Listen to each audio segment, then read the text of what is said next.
এই যে বন্ধুরা আমি এখন খাবো, এটা কি বলো তো, থোর ভাজা। থোর, কলা গাছের যে থোর হয় না সেটা। এটা যা খেতে লাগে না, দারুণ লাগে খেতে। ও ওয়াও, কি স্বাদ! এত ঝাটকা। এটা হচ্ছে খারকন বাটা। এটা কি তো আরো বাটা? স্বাদ। খারকন, খারকন। আর কোন? এটা তো মানে অমৃত ফেল। ভাগ্য করে বাঙালি হয়ে জন্মেছে, নাহলে এসব খাবার কোনো চোখে দেখতাম। বাও, কি স্বাদ গো! এত স্বাদ দেয়। পুঁটি মাছের চচ্চড়ি, এটা হেই স্বাদ।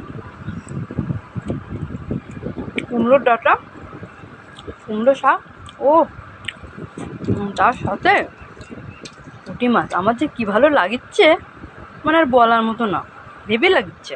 এই এত স্বাদ কে?